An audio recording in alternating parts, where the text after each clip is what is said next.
Avant le chapeau, il y a eu la couronne. Celle de Miss Élégance que Geneviève de Fontenay décroche en 1957 dans le dos de ses parents.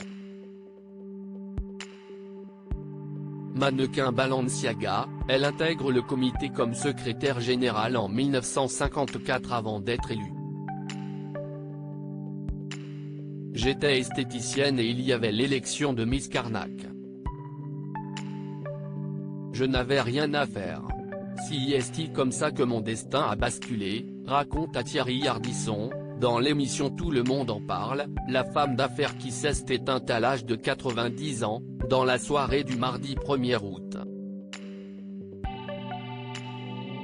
Plus qu'un titre, le concours de beauté lui permet de rencontrer l'amour de sa vie, Louis Poirot.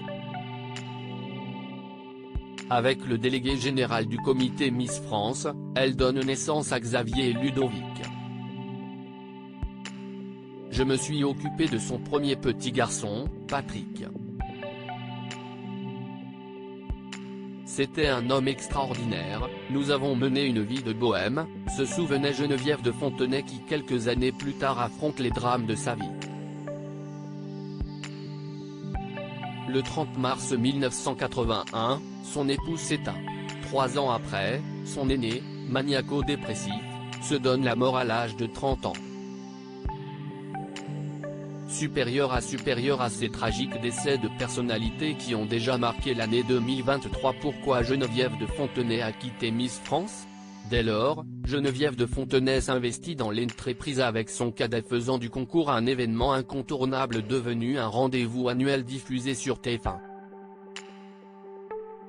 Au fil des années, elle voit les candidates défiler, couronne les Miss, et défend les valeurs qui lui sont chères jusqu'en 2002 quand Endemol rachète la société Miss France pour 6 millions d'euros. Directrice du concours, elle perd peu à peu la gouvernail de son bébé avant de claquer la porte en 2010, celle qui écarte les cuisses iront chez Endemol, les autres viendront chez moi, lâche-t-elle. Et déclare dans les colonnes du Point, on m'a appris à garder sa dignité en toutes circonstances, à se respecter soi-même et à respecter les autres, je ne changerai pas. Je mourrai digne sous mon chapeau. Elle lance alors son concours, Miss Nationale. Crédit photo, Cédric Perrin.